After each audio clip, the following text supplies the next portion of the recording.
Hello दोस्तों, आप सभी का स्टडी विद कॉन्सेप्ट चैनल पर बहुत बहुत स्वागत है। साथ ही स्वागत है हमारे प्री के क्रैश कोर्स में। क्योंकि प्री नज़दीक आ गई है और उसके स्पेशल टॉपिकों को ध्यान में रखते हुए हमारे द्वारा ये वीडियो बनाए गए हैं जो आपको डेफिनेटली हेल्प करेंगे। आप इनको अंत तक जरूर देखें। इसमें आपको एक साइंस टैग का वीडियो दिया जा रहा है और साइंस टैग की इस वीडियो में आपको बेसिक साइंस टैग है उसको अच्छे से कवर किया जाएगा। पिछले कुछ वीडियो में हमारी जो वीडियो है उनका जो स्क्रीन है वो थोड़ी अलग तरीके की, इसमें बहुत अच्छे से स्क्रीन है, अच्छे से वीडियो देखेगा, आपको विजिबिलिटी रहेगी। उसके नोट्स हमने शेयर कर दिए, आप उसको अधिक से अधिक देखें, ज़्यादातर देखें, ज़्यादातर लोगों के बीच में इसको शेयर जरूर करें। ये जो साइंस टेक पढ़ रहे थे इसी में हम आगे बढ़ते हुए अभी जो स्पेस टेक्नोलॉजी को पढ़ रहे थे उसी स्पेस टेक्नोलॉजी में आगे हमने अभी तक सैटेलाइट पढ़ लिए, इनसैट और IRS दोनों पढ़ लिए। अब इनको भेजने के लिए जिस व्हीकल का यूज़ किया जाता है लॉन्च व्हीकल बोलते हैं, लॉन्च व्हीकल, तो उन्हीं को देखते हैं। लॉन्च व्हीकल कौन कौन से हैं। तो लॉन्च व्हीकल एक यान होते हैं जो मुख्य रूप से पृथ्वी से उपग्रह को ले जाकर के उसकी कक्षा में स्थापित कर देते हैं। इनके अभिभावक कौन कौन से होते हैं ये तो खैर देख लेना एक बार। एक होता है एक्सेलरोमीटर, इसके अंदर त्वरण का निर्धारण किया जाता है। दूसरा होता है जायरोस्कोप, ये आइलियर ऑफ द रॉकेट होता है जो मतलब रॉकेट की बोले एक तरह से आँख की तरह काम करता है। ये एक गाइडेड सिस्टम जो उसको दिशा देता है उड़ान भरने से लेकर पूरी तरह आपको जो सैटेलाइट उसको छोड़ कर उसको सेट करने तक की। प्रोपेलेंट ये ऑक्सीकारक होते हैं और इंजन होता है। तो अगर हम प्रोपेलेंट को बोलते हैं एक तरह से प्रणोदक बोलते हैं इनको, जो ईंधन होता है, सॉरी ऑक्सीकारक नहीं ईंधन होता है। और मतलब इसके अंतर्गत दो चीज़ होती है, ईंधन भी होता है और ऑक्सीकारक भी होता है। प्रोपेलेंट में क्या होता है कि ऊर्जा प्रदान करते हैं उनको, इसको इससे रॉकेट को। तो इसमें दो चीज़ पाई जाती है, एक होता है इसमें ईंधन, एक होता है इसमें ऑक्सीकारक। ईंधन जो जलता है, ऑक्सीकारक जो उसको जलाता है। ध्यान रखना, अब किसी भी चीज़ को जलने के लिए ऑक्सीजन की ज़रूरत होती है, तो ये ऑक्सीकारक भी भरना पड़ता है इसके साथ, क्योंकि ऊपर इनको नहीं मिल पाती। तो इसलिए इसमें 30 से 40% तो भरा जाता है ईंधन और 60 से 70% भराता है ईंधन जो इसको जलाने में सहायक होता है। अगर हमें मान लें कोई ऐसा व्हीकल, ऐसा रॉकेट बनाया जाए जिसमें ऑक्सीकारक की ज़रूरत नहीं पड़े, वो ऑटोमेटिक अगर ऑक्सीकारक बना ले, तो ये 60 से 70% जो अनावश्यक रूप से उसकी क्षमता वजन बढ़ता है वो घट जाएगा। और इसकी वजह हमें अच्छा सैटेलाइट लगा करके उसकी क्षमता को, सैटेलाइट में ज़्यादा इंस्ट्रूमेंट लगा करके उसकी क्षमता को अच्छा कर सकते हैं। तो इसलिए तो ईंधन है जो खुद जलता है, ऑक्सीकारक उसको जलाता है। अगर इस प्रणोदक की बात करूँ तो ठोस प्रकार के और द्रव प्रकार के हो सकते हैं। ठोस प्रणोदक की अगर मैं बात करूँ तो इसमें ठोस ईंधन होता है और ऑक्सीकारक भी ठोस होता है। और अगर द्रव ईंधन की बात करूँ, द्रव ईंधन होता है और ऑक्सीकारक भी द्रव होता है। ये HTP बोलते हैं इस ईंधन को और इसको बोलते हैं USDH। लेकिन इतना ध्यान नहीं रखना क्या हुआ बोलते हैं, इतना ज़्यादा इंपॉर्टेंट नहीं है। बस आपको ध्यान होना चाहिए कि प्रणोदक क्या होता है। प्रणोदक एक तरह से ऊर्जा के स्रोत होते हैं जो उस रॉकेट को एनर्जी देते हैं। इसमें ईंधन और ऑक्सीकारक दोनों होते हैं। अगर हम विकास की PDP में देखें रॉकेटों को, तो अभी तक कई रॉकेट हैं, कई लॉन्च व्हीकल हैं जिन्हें लॉन्च व्हीकल बोलते हैं, उनका डेवलपमेंट किया गया है। जैसे अगर देखें सबसे पहले SLV, यानी कि SLV की अगर मैं बोलूँ तो सैटेलाइट लॉन्च व्हीकल बोलते हैं इसको। सैटेलाइट लॉन्च व्हीकल इसकी फुल फॉर्म इस तरीके का बना होता है। ये इसमें क्या होता है, 4 चरणों वाला ठोस प्रणोदक आधारित एक प्रायोगिक इंजन होता है। इसमें एक इंजन होता है जिसमें 4 चरण होते हैं, 1 चरण, 2 चरण, 3 चरण और 4 चरण। और 4 चरणों में ठोस प्रणोदक होता है, यानी कि ठोस ईंधन और ठोस ऑक्सीकारक है वो इसमें भरा जाता है। इसका विकास अब्दुल कलाम के टाइम पर किया गया था। सबसे पहले इसका परीक्षण 1980 में किया गया था। इसकी क्षमता क्या है कि 40 से 50 किलो क्षमता वाले जो सैटेलाइट है उसको नियर अर्थ ऑर्बिट तक ले जा सकता है, इतनी इसकी क्षमता है। तो हम जो एक्सपेरिमेंटल और छोटे छोटे अगर सैटेलाइट भेजना चाहते हैं तो SLV के थ्रू हम भेज सकते हैं। इसके बाद इसको और ज़्यादा वरीयता दी गई थी और ज़्यादा इसको सुधारा गया, उसको बोला गया ऑगमेंटेड सैटेलाइट लॉन्च व्हीकल। इसको संवर्धित उपकरण प्रेषण यान भी बोलते हैं। कुछ नहीं, इस SLV को और ज़्यादा मॉडिफाइड किया गया। एक तो इसको जो चरण थे उसको 5 चरणों में कर दिया गया, मोटाई भी 5 चरणों में हो गया इसमें। और ये 5 चरणों के साथ ठोस ईंधन, मतलब इसमें ठोस प्रणोदक होता था जिसमें ठोस ईंधन ऑक्सीजन का उपयोग किया था। इसकी क्षमता थोड़ी ज़्यादा हो गई, ये 200 किलो तक के वजनी सैटेलाइट को NEO में ले जा सकता था। और इसके सभी चरणों में ठोस ईंधनों का प्रयोग किया गया था। इसका उद्देश्य मुख्य रूप से जो छोटी दूरी की जो मिसाइल है उनको लॉन्च करने में इसका उपयोग किया जाता है। 200 किलोमीटर तक हमें कोई मिसाइल दागनी है, मतलब 200-300 किलोमीटर और 200-300 kg पेलोड क्षमता की कोई मिसाइल दागनी है तो इसका यूज कर सकते हैं हम इस लॉन्च व्हीकल का। इसके बाद आता है PSLV। PSLV 2 प्रकार के होते हैं, इनको बोलते हैं पोलर सैटेलाइट लॉन्च व्हीकल। ये मुख्य रूप से 2 प्रकार के होते हैं, एक होता है ठोस प्रणोदक आधार और एक होता है द्रव प्रणोदक आधार। ठोस प्रणोदक आधार का मतलब है उसमें ठोस ईंधन और ठोस ऑक्सीकारक है उसका प्रयोग किया जाता है, क्योंकि जो ठोस होता है तो उनमें क्या होता है कि थ्रस्ट बहुत जल्दी तेज़ी से लगता है, तो इसमें क्या है थ्रस्ट तेज़ी से लगता है, बहुत तेज़ गति से स्टार्टिंग में गति कर देता है। तो सभी रॉकेटों में इसमें पहला चरण इसमें क्या होता है कि पहला चरण ठोस प्रणोदक पर आधारित होता है ताकि जरूरी पड़े, क्योंकि पहला चरण होता है इसमें 3-4 चरण होते हैं, लेकिन फर्स्ट चरण होता है इसमें ठोस ईंधन का यूज़ किया जाता है ना, और वो बहुत तेज़ गति से थ्रस्ट दे करके उसकी उड़ान जल्दी से बढ़ा सकते हैं। लेकिन नुकसान ये है कि अगर ये ठोस है इसका वजन ज़्यादा हो जाता है, और जब ईंधन का और ऑक्सीकारक का वजन ज़्यादा हो जाएगा तो फिर उसमें क्या होगा, सैटेलाइट का वजन कम करना पड़ेगा, इसका मतलब उसमें इंस्ट्रूमेंट कम लगाने पड़ेंगे, उसकी पेलोड क्षमता घटानी पड़ेगी। तो इसलिए ये थोड़ा सा एक तरह से इसका एक नेगेटिव पॉइंट है। और दूसरी बात ठोस प्रणोदक की एक खास बात, एक बार स्टेट होने के बाद अगर ये बंद हो गया ना तो रीस्टार्ट नहीं कर सकते इसको। दूसरा होता है PSLV जो है उसका दूसरा है द्रव आधारित। इसकी क्या खास बात है कि इसमें द्रव ऑक्सीकारक और द्रव फ्यूल दोनों का प्रयोग किया जाता है। इसमें फ्यूल भी द्रव होता है, ऑक्सीकारक भी द्रव होता है। ये क्या एक बार स्टार्ट होने के बाद हम रीस्टार्ट कर सकते हैं, और दूसरी बात इसमें कम ईंधन की ज़रूरत होती है तो इसकी पेलोड क्षमता ज़्यादा हो सकती है। परंतु इसमें दिक्कत है कि लिक्विड होने के बाद अगर थोड़ा बहुत इसमें से रिस गया तो क्या होगा, लीकेज होने के चांस के बाद ज्वलेंसी होने की संभावना ज़्यादा रहती है। ये होगा अभी हमने पढ़ा SLV, ASLV और PSLV, PSLV। तो PSLV के अंतर्गत बात करें हम जो भी PSLV पढ़ रहे थे तो ये PSLV के 2 हो गए। PSLV भारत में सबसे ज़्यादा यूज किया जाने वाला है और भारत का सबसे ज़्यादा विश्वसनीय लॉन्च व्हीकल है। इसका प्रथम और तृतीय चरण की बात करें, इसमें क्या होता है कि अगर नॉर्मली इसके देखें PSLV के एक तो 2 तो हो गए ठोस और एक, अगर नॉर्मली एक PSLV और देखें तो उसमें क्या होता है कि इसमें क्या होता है 4 चरण होते हैं। एक होता है ठोस द्रव, यानी कि प्रथम और तीसरा, सॉरी मैंने गलत हो दिया। इसमें क्या है प्रथम और तीसरा होता है ठोस मतलब द्रव, और दूसरा और चौथा होता है, दोबारा बोलो, PSLV जो हमने अभी 2 देखे, एक होता है ठोस और एक होता है द्रव। इसके अलावा PSLV का सबसे विश्वसनीय, भारत का सबसे विश्वसनीय जो यान है जो बहुत ज़्यादा सक्सेसफुल रहा है, इसके अंतर्गत देखें तो 4 चरण अगर देखें, 4 चरण अगर इसमें होंगे तो पहला ठोस होगा, दूसरा द्रव होगा, तीसरा इसमें द्रव ठोस होगा, फिर चौथा इसमें द्रव होगा। और ये ध्यान रखना PSLV की खास बात है 1500 से लेकर के 1700 किलोमीटर की क्षमता वाले किसी भी से उसको लगभग ये पोलर अर्थ ऑर्बिट तक भेज सकता है किसको, सैटेलाइट को। और दूसरी बात 600 kg वाले को ये GEO जो 37,000 किलोमीटर तक की ऊंचाई पर पाई जाती है उस तक भेज सकता है। इसलिए इसका यूज आप चाहे तो पोलर अक्ष में अगर आप सैटेलाइट लॉन्च करना चाहते हो तो वहाँ, और अगर भूस्तर कक्षा में अगर सैटेलाइट लॉन्च करना चाहते हो, उस पर स्थापित करना चाहते हो तो इसलिए इसका दोनों चीज़ों में यूज किया जा सकता है। इनसैंड को लॉन्च करने में और IRS को लॉन्च करने में इसका प्रयोग किया जा सकता है। बहुउद्देशीय और सबसे ज़्यादा सक्सेसफुल भी रहा है। यही है भारत को लाभ, एक बार यूज करने पर कई कक्षाएं सफलतापूर्वक मिशन कर दिया जाता है, सस्ता है इसकी, ये बहुत ज़्यादा सफल रहा है और भारत ने ज़्यादातर इसी से भेजे, चंद्रयान, मंगलयान और PSLV के माध्यम से भेजे जो बहुत ज़्यादा कम कॉस्टली पड़े। इसके बाद है एक GSLV, जियो स्टेशनरी लॉन्च व्हीकल, 3 चरणों वाला है। भू स्तर ग्रह पर इसको मतलब जो 36,000 किलोमीटर उस तक भेजता है। इसमें 3 चरणों में एक चीज़ क्या है कि इसको और ज़्यादा मॉडिफाइड बनाया गया है। पहला चरण होगा इसका ठोस क्योंकि थ्रस्ट देता है, दूसरा चरण होगा द्रव और तीसरा क्रायोजेनिक इंजन।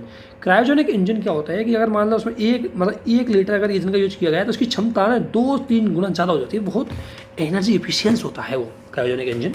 तो क्रायोजेनिक इंजन है उसका प्रयोग GSLV के अंदर किया है। इसकी क्षमता बहुत ज़्यादा होती है, ये बहुत ज़्यादा ऊंचाई तक ले जा सकता है। जैसे इसमें कई चरण हैं, जैसे GSLV फर्स्ट की बात करें हम तो 1500 किलो वाले पेलोड क्षमता वाले को हम जियो अर्थ ऑर्बिट में दे सकते हैं। GSLV M2 की बात करें तो 25 से kg को जियो अर्थ ऑर्बिट तक ले जा सकता है। और इसका M3 को बात करें तो ये 3 से 4 हज़ार, अभी तक हमारे पास 3 से 4 हज़ार किलो वाले सैटेलाइट को भेजने की क्षमता है। अभी उसमें भी हम आगे चल रहे हैं, उसको और आगे बढ़ाने की सोच रहे हैं। तो वो अगर अभी आपको पता है हमने पिछले साल भारत ने 5 से 6,000 किलोमीटर की क्षमता वाले एक सैटेलाइट को लॉन्च किया तो हमने फ्रांस की सहायता ली उसमें, हमारे पास वो क्षमता नहीं थी क्योंकि हमारे पास लॉन्च व्हीकल है वो 3 से 4,000 किलोमीटर तक को अर्थ ऑर्बिट में ले जा सकते हैं। क्रायोजेनिक इंजन में दहन बहुत ज़्यादा मतलब थ्रस्ट बहुत अच्छा देता है, तो GSLV की पेलोड क्षमता को भी बढ़ा देता है। और देखना यही GSLV है जो इंटर कंटिनेंटल बैलिस्टिक मिसाइल, लंबी लंबी दूरी की बैलिस्टिक मिसाइल है, उनको अगर दागना है तो इसी का यूज करना पड़ेगा, इसका GSLV नाम के लॉन्च व्हीकल का। क्रायोजेनिक इंजन के रूप में क्रायोजेनिक ईंधन पर आधारित होता है, जिसकी थ्रस्ट की गति सामान्य ईंधन की तुलना में 1 से 1.5 गुना ज़्यादा होती है, जिसमें तापमान पर जिसे दो तापमान पर रखा जाता है। इसलिए क्रायोजेनिक इंजन को बात करें तो इसमें क्या होता है, लिक्विडिटी बहुत कम होती है, वो होते हैं तो बहुत कम टेम्परेचर पर रखते हैं हम, ठीक है ना। तो ये लॉन्च व्हीकल, इसमें एक नया लॉन्च व्हीकल की जो है इसको बोले RLB, यानी कि रीयूजेबल लॉन्च व्हीकल। अभी हम क्या सैटेलाइट भेजते हैं, वो एक बार चले जाते हैं, रॉकेट चले जाते हैं, उनको दोबारा यूज़ नहीं कर सकते, फिर दूसरा रॉकेट भेजना पड़ता है। अभी क्या हम ऐसे रीयूजेबल का मतलब एक बार जाने के बाद वो दोबारा आएगा धरती पर, फिर दूसरा को भेजेगा, इसलिए तो 2 चरणों वाला प्रेक्षण यान होगा। इसमें हवाई जहाज, 2 चरण कौन कौन से होंगे, हवाई जहाज को रॉकेट के साथ जोड़ करके विकसित किया जाएगा और सफलतापूर्वक उसका परीक्षण किया जाएगा। इसके बाद ये अंतरिक्ष में जाएगा, अंतरिक्ष में जाने के बाद उस रॉकेट को छोड़ करके वापस आ जाएगा। इसके 2 चरण है, एक तो री एंट्री टेक्नोलॉजी और सॉफ्ट लैंडिंग। ध्यान रखना, अभी हमने जो मंगलयान पे भेजा था, चंद्रयान पे भेजा था, उसमें सॉफ्ट लैंडिंग कराने की कोशिश की, लेकिन वो ज़्यादा सफल नहीं रहा। री एंट्री मतलब वापस आएगा तो किस तरीके से इसको उतारा जाए, इसमें एक दिक्कत है।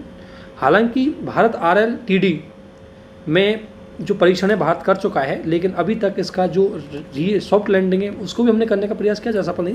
तो इसमें क्या है, रीयूजेबल को क्या आप ध्यान रखना, जब तक आपके पास ऐसे लॉन्च व्हीकल नहीं होंगे तो आप कैसे मतलब अंतरिक्ष यात्री भेज पाओगे, क्योंकि अंतरिक्ष यात्री जो भेजते हैं उनको वापस तो लेके आना पड़ता है। तो रीयूजेबल लॉन्च व्हीकल अगर बढ़ जाएगा तो पहली बात, बार बार आपको लॉन्च व्हीकल नष्ट नहीं करना पड़ेगा, रॉकेट है उसको यूज कर सकते हो, तो पर्यावरणीय कचरा है, मतलब जो अंतरिक्ष का कचरा है वो भी कम होगा इसके अंदर का, तो इसलिए बहुत ज़्यादा यूज हो सकता है।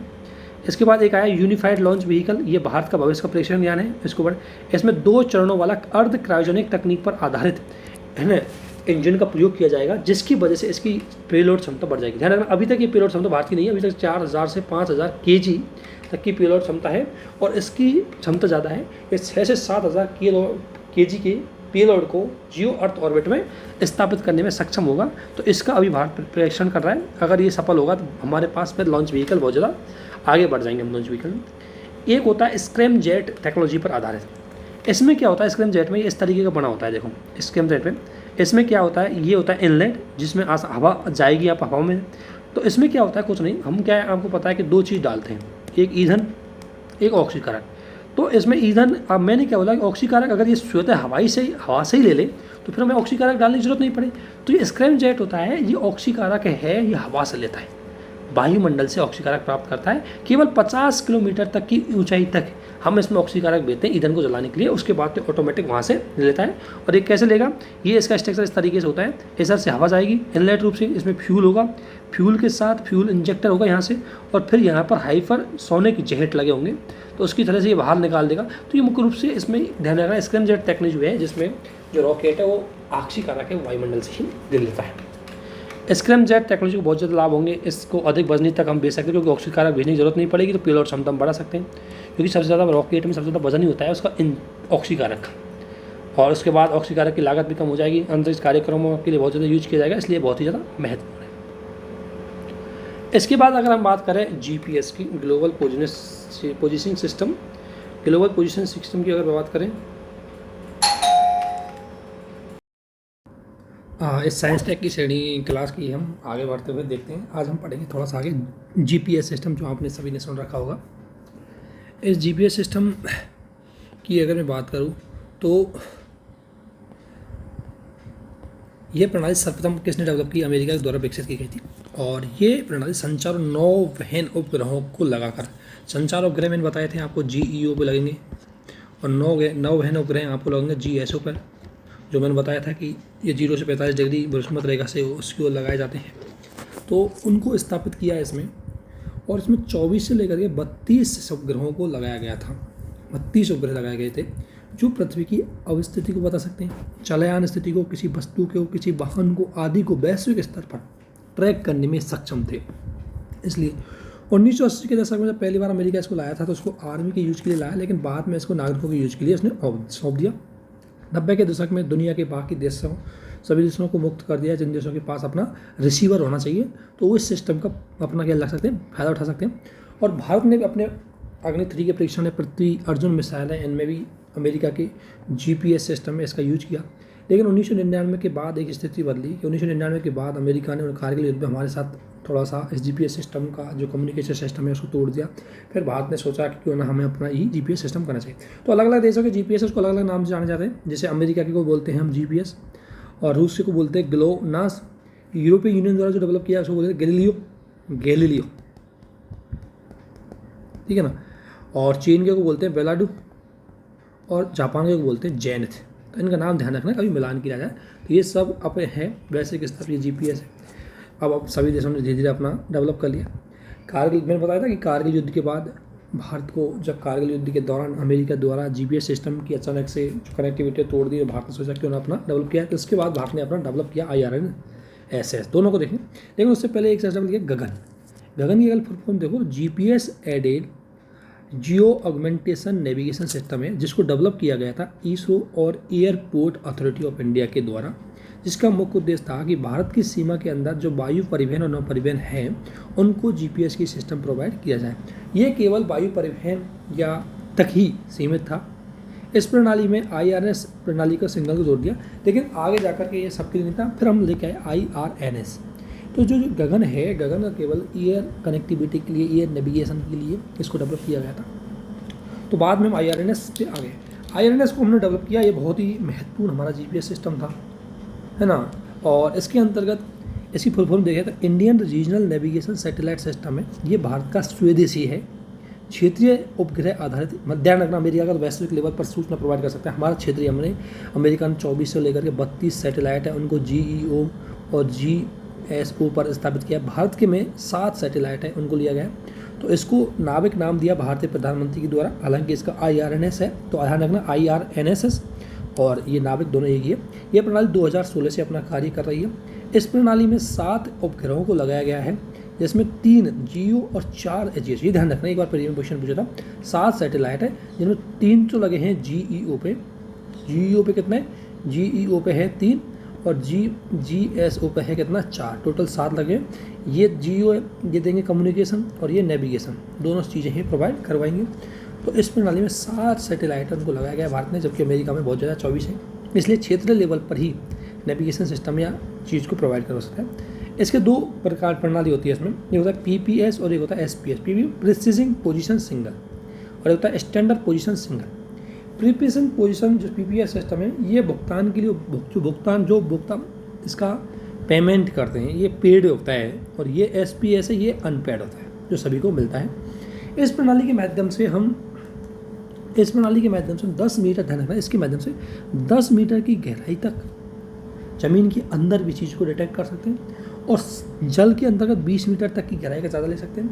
और इस प्रणाली में GEO में स्थापित उपग्रह वो स्तर है, जबकि GSO में स्थापित उपग्रह 8 के आकार में घूर्णन करते जाना है। मैंने बताया था ना, इसमें 2 कक्षाओं में उपग्रह भेजे गए हैं, एक है GEO और एक है GSO। GEO वाला स्तर है और GSO 8 की कक्षा में क्या लगाता है, अपना घूर्णन करता हुआ प्रतीत होता है। ये भारत का जीपीएस सिस्टम भारत की सीमा से 1500 किलोमीटर तक की दूरी की निगरानी कर सकता है। इसकी जो लंबाई है, ट्रैक करने की दूरी है, वो 1500 किलोमीटर की है। अगर गहराई की बात करें तो 10 मीटर तक ये स्थल भाग का और 20 मीटर तक जल भाग का ये डिटेक्ट कर सकता है। ये है हमारा IRNSS। अगर इसकी पूरी नॉर्मल थीम देखें तो एक तो क्षेत्रीय उपग्रह आधारित संचार तंत्र है, दूसरा अगर इसमें 7 सैटेलाइट है, जिसमें GEO पे है 3 और GSO पे है 4, ठीक है ना। और इसके अलावा ये गहराई में देखें 10 मीटर मतलब लैंड पर, 20 मीटर ये वाटर में, और 1500 मीटर चौड़ाई वाले क्षेत्र में ये देख सकता है। इसलिए IRNS तकनीक बहुत ही महत्वपूर्ण है। अब देखेंगे अंतरिक्ष। ध्यान रखना, इसमें जैसे जूनो या अभियान आया, तो ऐसे कोई अभियान है, इनको बारे में जाना है तो UPSC सवाल इतना पूछेगी कि इसका संबंध किससे, कहाँ भेजा, किस एजेंसी ने भेजा। तो जूनो अभियान है, ये मुख्य रूप से नासा द्वारा भेजा गया है बृहस्पति ग्रह के अंतर्गत।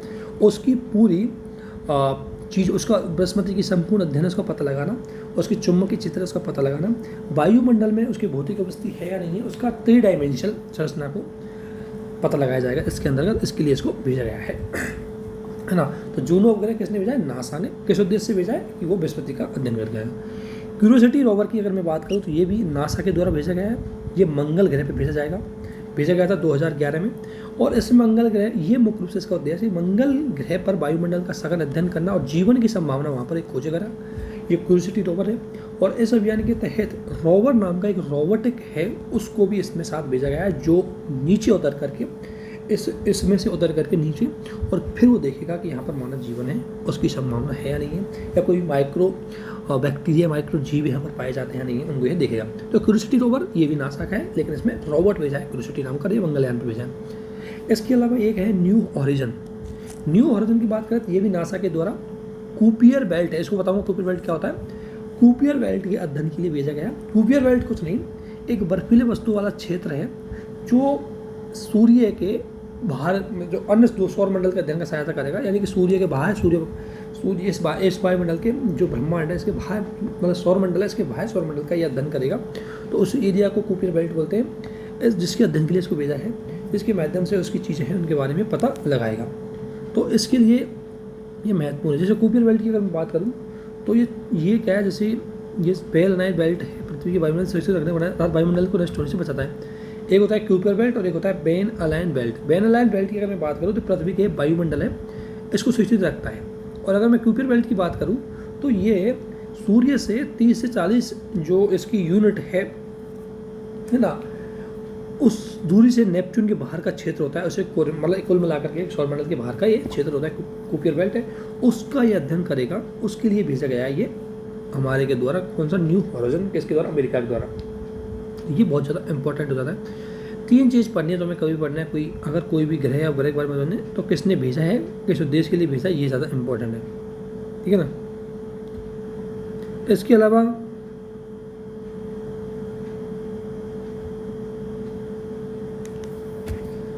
बेन अलाइन बेल्ट, ये वायुमंडल को सुरक्षित बनाए रखता है, ध्यान रखना। ये जैसे ये हो गई बेन अलाइन बेल्ट हो गई ये, तो ये बेन अलाइन बेल्ट ये वाली है ना, जो क्या करती है, मानव को सुरक्षित रखती है। इतना ध्यान रखना, इसमें ज़्यादा गहराई में जाना नहीं है, टेक्निकल होता है बहुत ज़्यादा। इसके बाद प्लाई रोसेटा। प्लाई रोसेटा की मैं बात करूँ तो यह है अभियान 2014 में यूरोपियन स्पेस एजेंसी है उसके द्वारा भेजा गया, जिसका मुख्य उद्देश्य था कि सूर्य के आखिरी चुंबकीय क्षेत्र में अवस्थित जो कॉमेट्स होते हैं उनका अध्ययन करना। सूर्य के आखिरी उसमें कॉमेट्स होते हैं। फ्लाई रोसेटा अभियान है, ये यूरोपियन यूनियन एजेंसी द्वारा 2014 में भेजा गया था। इसका मुख्य उद्देश्य चुंबक जो सूर्य है उसके आखिरी चुंबकीय क्षेत्र में अवस्थित एक कॉमेट्स पाए जाते हैं, उनका अध्ययन करना है। चुंबकीय क्षेत्र है सूर्य का, उसके एक कॉमेट्स उपस्थित होते हैं, उनका अध्ययन किया जाएगा। ये इसके लिए भेजा है। एक होता है कैसिनी है, ये दोनों ने मिलकर जॉइंट अभियान है, ये नासा के द्वारा और यूरोपियन एजेंसी के द्वारा संयुक्त रूप से किया जाता है। ये शनि ग्रह के अंतर्गत भेजा गया है। ये कैसिनी एक स्केप क्राफ्ट होगा जिसे पृथ्वी से 2005 में भेजा गया था, और ये इसमें एक रोबोट भी भेजा गया है, इसलिए यह अभियान कैसिनी हाइजन अभियान कहा जाता है। कैसिनी तो नाम है इसके स्पेसक्राफ्ट का, जो मतलब स्पेसक्राफ्ट का जो ले जाएगा, रॉकेट ले जाएगा, उसका नाम है। और जो हाइजन है इसमें रोबोट वो लगाया गया है और इस शनि ग्रह पर भेजा गया है, किसके द्वारा, नासा और यूरोपियन स्पेस एजेंसी के द्वारा। भारत की अगर उपग्रहों की मैं बात करूँ तो पहली बात तो भारत द्वारा विभिन्न उपग्रहों को भेजा जाता है, तो क्या फ़ायदा क्या नुकसान है, ये तो मेंस के पॉइंट ऑफ व्यू से इसको तो अभी छोड़ ही देता हूँ थोड़ा सा। लेकिन कौन कौन से भेजे गए, तो भारत में एक वजह सार्क उपग्रह, एक होता है सार्क, इसका फुल फॉर्म सार्क उपग्रह। ये सार्क उपग्रह दक्षिण एशियाई क्षेत्रों का संगठन के लिए इसरो द्वारा इसको प्रेषित किया गया है, जिसका मुख्य उद्देश्य ये था कि भारत सार्क वाले जो देश है उनके लिए कम्युनिकेशन सिस्टम है वो प्रोवाइड करवाया जाएगा सार्क के माध्यम से। 2014 में इसको नेपाल यात्रा के बाद बोला गया था, और इस उपग्रह का लाभ ये था कि इन देशों के लोगों को है ना लोगों के लिए सुविधा करेगा। और इसमें ध्यान रखना 12 कूबेंट ट्रांसपॉन्डर लगाए जाएंगे। अब 12 कूबेंट ट्रांसपॉन्डर किस काम के आएंगे, आपको पता है ट्रांसपॉन्डर ये है, ये मुख्य रूप से वीडियो कॉलिंग के लिए, वीडियो डिस्क के लिए, मतलब कम्युनिकेशन डेवलप करने के लिए आएंगे, कम्युनिकेशन कनेक्टिविटी करने के लिए, जिसमें परिणामस्वरूप हर देश को एक ट्रांसपॉन्डर, 12 ट्रांसपॉन्डर, हर देश को एक ट्रांसपॉन्डर लगाया जाएगा अलग से, जिससे कि उन देशों में दूरसंचार, television, broadcasting, direct home service जो DTH होता है, DS टेलीमेडिसन, टेलीकॉम, ये चीज़ें जो BSAT सेवा हैं ये प्रोवाइड करवाई जा सके। और साथ ही चक्रवात, सुनामी, बाढ़ आदि से जूझ रहे इन देशों के लिए विभिन्न प्रकार की सुरक्षा कनेक्टिविटी हॉटलाइन है और कनेक्टिविटी प्रोवाइड करवा सके। इसको 2017 में सार्क देशों के लिए भारत सरकार के द्वारा इसरो द्वारा भेजा गया था। ये है 25 GSLV के थ्रू भेजा है, 2250 किलो वजनी है और जीसैट के रूप में श्रीहरिकोटा से इसको श्रीहरिकोटा सतीश धवन सेंटर के अंदर स्पेस सेंटर है, उससे इसको भेजा गया जीसैट के थ्रू। जीसैट 9 का नाम, लेकिन इसका मुख्य उद्देश्य था कि सार्क देशों के लिए संचार सुविधाएं हैं उसको उपलब्ध करवाया जाए। इसके बाद अगर मैं बात करूँ चंद्रयान फर्स्ट की, तो इसने 2008 में आपको पता है ये PSLV C1 जो यान है, यानी कि जो रॉकेट है, जो लॉन्च व्हीकल है, उसके थ्रू भेजा गया था श्रीहरिकोटा से, जिसका उद्देश्य था कि चंद्रमा पर ध्रुवीय क्षेत्रों की जांच करना, चंद्रमा का क्या रासायनिक स्ट्रक्चर है, उसकी सतह पर कैसी उसकी सतह का मानचित्र करना, वहाँ पर जल की व्यवस्था देखना, और दूसरी बात वहाँ जल खनिज है या नहीं है इसका, और एक तरह से चंद्रमा का पूरा नक्शा देना, इसके लिए भेजा गया था चंद्रयान फर्स्ट। इसके बाद चंद्रयान 2 की अगर मैं बात करूं तो चंद्रयान 2 जो आपको पता है हमारा जा करके जो सॉफ्ट लैंडिंग, जो पहले का डाटा है इसमें, तो सॉफ्ट लैंडिंग हुई, और सॉफ्ट लैंडिंग के अंतर्गत SX होता है, जिसमें हमने लूनर ऑर्बिटर भेजा, एक रोवर भेजा, एक लैंडर भेजा, है ना। लूनर ऑर्बिटर इसकी कक्षा में घूमेगा, लैंडर ये ज़मीन पर जाएगा, और रोवर ये मतलब ये भी उसके हम वो लगाएगा। इसलिए तीन उपकरणों के साथ इस चंद्रयान 2 को भेजा गया था GSLV के द्वारा, और इससे चंद्रमा की दक्षिणी जो एरिया है, दक्षिणी क्षेत्र है, वहाँ पर इसको स्थापित किया जा रहा था। लेकिन इसकी सॉफ्ट लैंडिंग कराई जाती, मतलब ऑटोमेटिक लैंडिंग आसानी से जाए जाती चले, लेकिन ये नहीं हो पाया सकती। इसके बाद मंगलयान की बात करें तो वहाँ से ये आपको पता है PSLV C40 के द्वारा भेजा गया था सतीश धवन केंद्र से माध्यम से, और ये हमारा सबसे कॉस्ट इफेक्टिव था, जिस पर मोदी जी ने कहा कि हॉलीवुड की मूवी से भी कम पैसा लगा हमारे यहाँ, तो ये हमारा काफ़ी सक्सेस तो रहा। और इसका उद्देश्य था कि मंगल ग्रह की क्या अध्ययन है, ये है उस तरह का सुदूर संवेदन तकनीक का उपयोग करके मंगल ग्रह के माहौल को पूरा पता लगाया गया है। उसके बाद ध्यान रखना, इनमें जब ये जाती हैं सैटेलाइट, इनमें कुछ उपकरण लगाए जाते हैं जिसके माध्यम से वहाँ का पूरा नक्शा है वो भेजा जाता है। उपकरण मतलब कैमरा लगाए जाते हैं, कुछ सेंसर भी लगाए जाते हैं, अब तो रोबोट भेजने लग गए हम इनमें, ठीक है ना। मंगलयान 2 है, इसको भारत भेजने का 2020 में लॉन्च करने का प्रयास किया जाएगा, लेकिन अभी तक इसको लॉन्च नहीं किया जा रहा। आदित्य है, इसको भी भेजेगा, अभी नहीं भेजा है। ये सूर्य के कोरोना का अध्ययन करेगा और धरती पर इलेक्ट्रॉनिक संचार में व्यवधान पैदा करने वाली जो सौर लपटें हैं, जो सौर तरंगें होती हैं, वो जो हमारा नीचे से यहाँ ट्रांसपॉन्डर से जाके टकराता है, पेन ट्रांसपॉन्डर से तकनीक के माध्यम से हमें स्विच आउट होती है, तो उससे वो जाकर के टकराता है, तो उससे क्या है, बड़ी मात्रा में हमें उसमें नुकसान होता है। इसीलिए वो जो कम्युनिकेशन है वो अच्छी तरीके से नहीं हो पाता। इसलिए ये अध्ययन करेगा उसका सौर कोरोना को, और मैं आपको इसको सौर कोरोना को बताऊंगा कि सौर कोरोना क्या होता है। अभी इसने ध्यान रखना, ये सौर कोरोना आदित्य फर्स्ट सौर कोरोना का अध्ययन करेगा। इसके बाद वो ये इसका उद्देश्य ये होगा सौर मैक्स का अध्ययन करना, आकाश में कि आंधी, वहाँ पर सौर आंधी चलती है, जो मतलब लहरें उसकी क्रम तेज हवा के साथ चलती है। सूर्य के कोरोना में पृथ्वी के चुंबकीय क्षेत्र में होने वाले बदलावों की जानकारी लेगा, है ना। वहाँ मानव उसकी सहायता से तीव्र और मानव निर्मित उपग्रह जो सूर्य के तापमान से नष्ट होने के वो है, उनको बचाव के लिए कोई चीज़ देखेगा। शुक्र है, इसको भेजा जाएगा, लेकिन अभी तक नहीं भेजा गया। अब आते हैं हम स्पेस बॉस्ट। स्पेस बॉस्ट क्या होता है? स्पेस बॉस्ट में आपको पता है कि हमारे द्वारा विभिन्न देशों के द्वारा विभिन्न प्रकार के सैटेलाइट भेजे जाते हैं, उनके साथ उनके व्हीकल भी भेजे जाते हैं। जो सैटेलाइट है या तो उनकी जैसे ही उनकी दीर्घ जो उनकी जीवन अवधि खत्म हो जाती है, वहीं रह जाते हैं, नष्ट हो जाते हैं। इसी प्रकार रॉकेट आते हैं, वो भी जाकर वहीं नष्ट हो जाते हैं। इससे बड़ी मात्रा में वहाँ पर रॉकेट इनका कचरा पाया जाता है, ये वैज्ञानिक उपकरण इंस्ट्रूमेंटों पाए जाते हैं। ये इन्हें बोलते हैं स्पेस बॉस्ट। ये स्पेस बॉस्ट है, अब ये एक दूसरे से टकरा जाएंगे, या मान लें हम कोई नया सैटेलाइट भेजे तो उसको नुकसान करेंगे, या कोई वहाँ से कम्युनिकेशन आ रहा है या वहाँ से तरंगें आ रही है तो उनको टकराहट में दिक्कत करेंगे। इसलिए इनका निपटान करना भी बहुत ज़रूरी है। तो स्पेस जंग के रूप में ये बढ़ रहे हैं। इनको टूटने की प्रवृत्ति को केसला सिंड्रोम बोलते हैं। देखो ये बोलता है कि इसमें लिखा हुआ है कि मानव द्वारा पृथ्वी की कक्षा में ले जाया गया स्पेस क्राफ्ट उपग्रह रॉकेट है, इनका मल्ला होता है या क्रियाविहीन हो जाते हैं। उपग्रह रॉकेट वैज्ञानिक उपकरण द्वारा उपयोग किए जाने वाले यात्री द्वारा उपयोग किया जाने वाले विभिन्न प्रकार की सामग्री, तो ये क्या पृथ्वी के ऊपर एक दूसरे से चक्कर लगाते रहते हैं ब्रह्मांड में, और उसके अलावा ये एक दूसरे से टकराते भी रहते हैं। 5 लाख से अधिक टुकड़े हैं, अभी तक अनुमान लगाया था कि इतने टुकड़े वहाँ से ज़्यादा टुकड़े वहाँ स्पेस में हो सके, और सारा पृथ्वी के नीचे कक्षा में 17,500 मील पर हावर की तरह से इतनी स्पीड से घूम रहा। मान लो हमने कोई सैटेलाइट छोड़ा या लॉन्च व्हीकल छोड़ा और उससे टकरा गए तो उसको नष्ट कर देगा।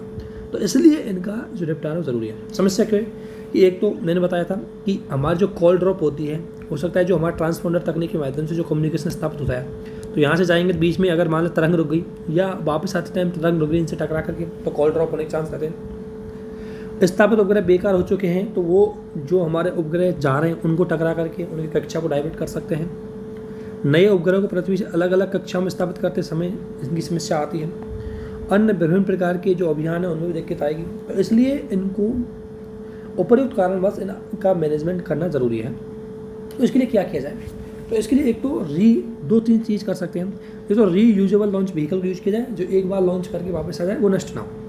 दूसरा PSLV C-43 नाम के एक लॉन्च व्हीकल के द्वारा भारत ने एक साथ 104 अब तुम 104 उपग्रहों के लिए अलग अलग से लॉन्च व्हीकल भेजते हो, नष्ट हो जाते वहाँ जाकर, कितना कचरा इकट्ठा करते।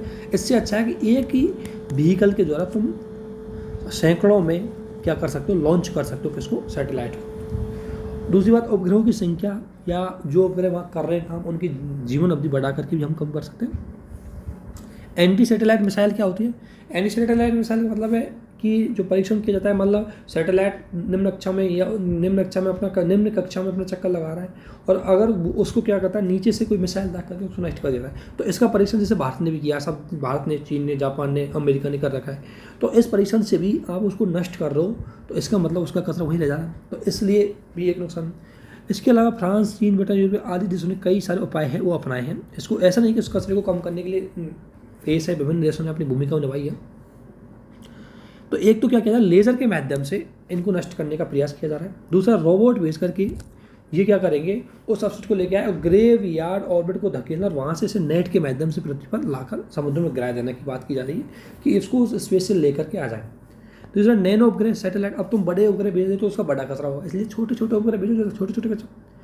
और इस अंतर्राष्ट्रीय स्पेस स्टेशन को सक्षम बनाना ताकि वहाँ बेकार उपग्रह ठीक करने। दूसरी बात, एक इंटरनेशनल स्पेस एजेंसी होनी चाहिए। मान लो कोई सैटेलाइट खराब हो गया तो उसको वो स्पेस में होनी चाहिए, वो उसको क्या कर सके, सही कर सके, ताकि वो बाद में रीस्टार्ट हो सके या दोबारा काम कर सके। इसके अलावा एक और टॉपिक है भाई, आउटर स्पेस ट्रीटी। देखो अभी हमने स्थलीय भाग पर तो हमने कई ट्रीटी कर सकी है, जल भाग पर, जल भाग पर, वायुमंडल तक कर सके, लेकिन स्पेस को लेकर कोई ट्रीटी नहीं है। तो वहाँ सीमा भी निर्धारित नहीं है, वहाँ कैसे हम वो काम करेंगे। तो इसलिए इसका मिसयूज बहुत बड़े बड़े देश, डेवलप देशों द्वारा किया था। तो इसलिए बाह्य अंतरिक्ष संबंधी अंतरिक्ष के दुरुपयोग को रोकने के लिए, ग्रह एवं उपग्रहों के अनावश्यक दोहन को रोकने के लिए UN द्वारा 1966 में प्रस्ताव रखा और 1967 में इसको अस्तित्व आया। इसके मुख्य सदस्य थे भारत था, अमेरिका था, यूरोप था, क्योंकि यही ज़्यादा स्पेस में आगे बढ़ रहे थे उस टाइम। और इस संधि के बाद इस संधि को बाद में मून संधि बनाया गया। इस संधियों का उद्देश्य ये था कि कोई भी देश अंतरिक्ष में जो अपना प्रयास कर रहा है, मानव वाहन या मानव रहित अभियान के रूप में कुछ बातें पालन करना चाहिए, मतलब उस पर कुछ कंडीशन है, कुछ चीज़ें हैं, उसको फॉलो करनी चाहिए इस स्पेस ऑपरेशन के दौरान। तो इसने 5 चीज़ें बोली। पहली बोली कि अंतरिक्ष में का उपयोग केवल मानव के कल्याण के लिए या अनुसंधान के लिए होना चाहिए। इसका उपयोग वैसे क्षेत्रों के जो ज़्यादा से ज़्यादा मानव कल्याण को बात कर सके। दूसरा, कोई देश अंतरिक्ष या चंद्रमा का या किसी उपग्रह का प्रयोग सैन्य से नहीं लगाएगा, वहाँ सैन्य अड्डे स्थापित नहीं कर सकेगा और नहीं वहाँ पर किसी प्रकार का कोई परमाणु परीक्षण नहीं करेगा। दूसरी बात, कोई भी देश अंतरिक्ष में किसी संसाधन को अगर प्राप्त करता है तो उसका अधिकार होगा, देखो अन्य देश विकसित करने के लिए बाध्यकार नहीं हो। सही बात है, अगर भारत गया, भारत ने मंगलयान भेजा, मंगलयान पर कोई खनिज मिल गई भारत को, तो भारत उसका कंज्यूम कर सकता है, जरूरी नहीं कि और देश को भारत दे। तो ये भी चीज़ एकदम से सही है। दूसरी बात बोला कि अंतरिक्ष कार्यक्रम के दौरान मान लें कि किसी प्रकार की दुर्घटना घटित हो रही है तो सभी देशों की जिम्मेदारी है कि उसको सभी देश उसका खर्चे का वहन करेगा जिम्मेदारी। यानी कि ये बोला है कि अंतरिक्ष कार्यक्रम के दौरान अगर भारत ने कोई चीज़ भेजी है और उसका नुकसान होगा तो भारत की जिम्मेदारी होगी। दूसरी बात, किसी भी प्रकार का मानव अभियान भेजा जाता है, मानव भेज, जैसे हम अभी भेजने जा रहे हैं, अगर किसी प्रकार का मानव अभियान भेजा जाता है तो जो भेजने वाला देश है उसकी जिम्मेदारी होगी कि जो मानवों को उन्होंने अंतरिक्ष में भेजा जाए पूरा है, उनको वापस लाने की पूरी सुरक्षा जिम्मेदारी उन्हीं की होगी। जो इस संधि के सदस्य हैं उन्होंने इस पर हस्ताक्षर किए, उनके लिए बाध्यकारी भी था। तो उसमें 5 चीज़ रखी गई। पहली, एक तो सृजनात्मक यूज करो, किसका। दूसरी, सैन्य अड्डे स्थापित मत करना या परमाणु परीक्षण है वो भी नहीं करना है, ठीक है। इसके अलावा तीसरी है, जो मानवयान भेजे जाते हैं उनकी सुरक्षा की पूरी जिम्मेदारी होनी चाहिए।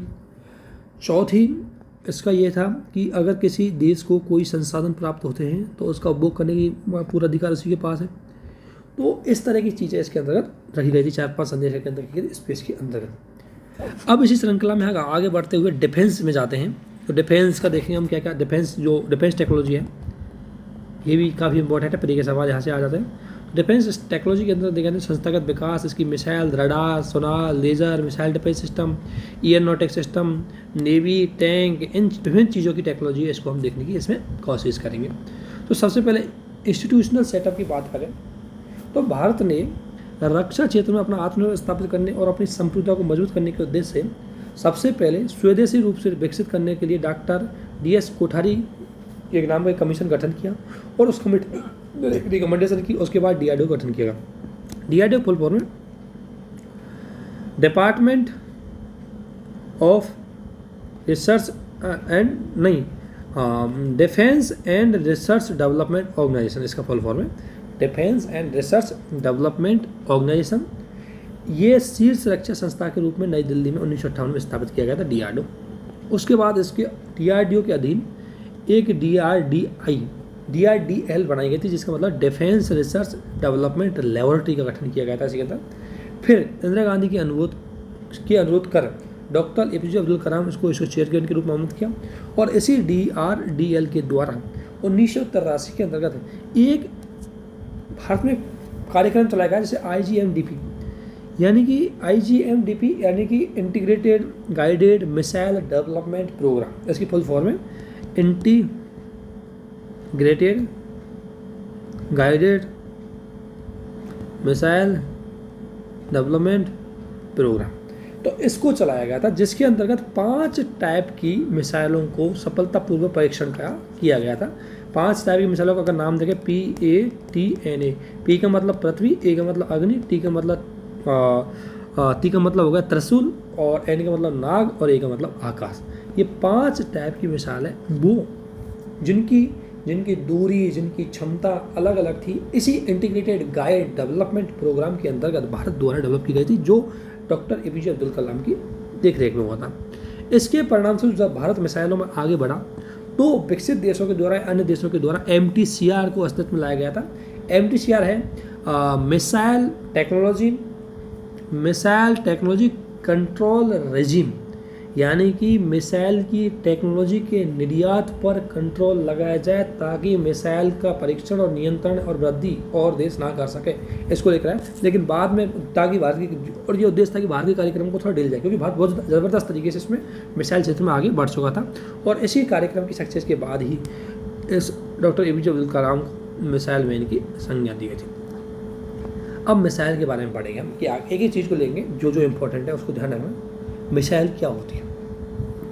तो अगर मैं मिसाइलों की देखूँ मैं तो मिसाइल एक निर्देशित यान होता है, ऑब्वियसली एक गाइडेड यान होता है जो उसमें लगे हुए हथियार को या हथियार की सामग्री को या युद्ध की सामग्री को एक स्थान से ले जाकर के दूसरे टारगेटेड स्थान पर जाकर के उसको नष्ट करने की क्षमता रखता है।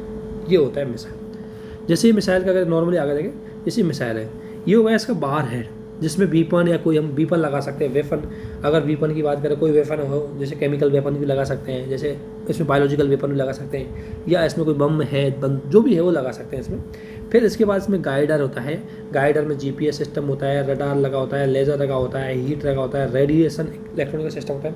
और इसके बाद प्रोपेलेंट का मतलब है इसमें ऊर्जा का स्रोत, जो मुख्य रूप से सॉलिड और लिक्विड दोनों में हो सकता है, उसका इसमें यूज किया जाता है ना। तो ये एक तरह से मिसाइल का एक तरह से स्ट्रक्चर होता है। ये तो एजेंट है, जो जैसे न्यूक्लियर हो सकता है, बायोलॉजिकल हो सकता है, केमिकल हो सकता है। अगर केमिकल एजेंटों की बात करें तो ब्लास्टर एजेंट, ये मुख्य रूप से जहरीली गैसें होती है, इस तरह की चीज़ें होती है इसमें। और बायोलॉजिकल के अंतर्गत ऐसा होता है कि जब भी अभी कोरोना है तो बायोलॉजिकल एजेंट है, अगर उसको लगा कर किसी दूसरे देश से भेज दो, वहाँ फैला दो, तो वो बायोलॉजिकल वेपन होगा। इनका ध्यान एक बार थोड़ा सा ध्यान रखना कि केमिकल एजेंट जो युद्ध के एजेंट होते हैं, केमिकल युद्ध एजेंट का मतलब युद्ध की सामग्री। तो ब्लास्टर एजेंट, रेस्पिरेटरी एजेंट क्या होता है? ऐसे कुछ केमिकल भेजे जाते हैं जो हमारा रेस्पिरेटरी सिस्टम है उसको ख़राब कर देगा। अगर मान लें किसी मिसाइल लगा कर किसी पाकिस्तान में मान लें हमने भेज दिया तो पाकिस्तान की जनता को बहुत बड़ा नुकसान पहुँचा देगा। नर्वस एजेंट जो नर्वस सिस्टम को ख़राब कर देंगे। इसी प्रकार न्यूक्लियर एजेंट की बात करें तो हम एटॉम बम भी भेज सकते हैं, हम हाइड्रोजन बम भी भेज सकते हैं, हम डर्टी बम या न्यूट्रॉन बम में ये भी भेज सकते हैं। बायोलॉजिकल के अंतर्गत जहरीली गैस, जहरीली दवाएं, बैक्टीरिया, वायरस, कुछ भी भेज सकते हैं। तो ये एजेंट है जो इस मिसाइल के माध्यम से भेजे जाते हैं। अब मिसाइलों को अगर देखें हम टाइप, तो मिसाइलें सामान्यतः दो प्रकार की होती है। एक होती है बैलिस्टिक मिसाइल, ठीक है ना, और एक ये क्रूज मिसाइल, ठीक है ना। अगर बैलिस्टिक मिसाइल की बात करूँ मैं, तो देखो विशेषता ये होती है, देखो ये होती है बैलिस्टिक मिसाइल और ये होती है क्रूज मिसाइल।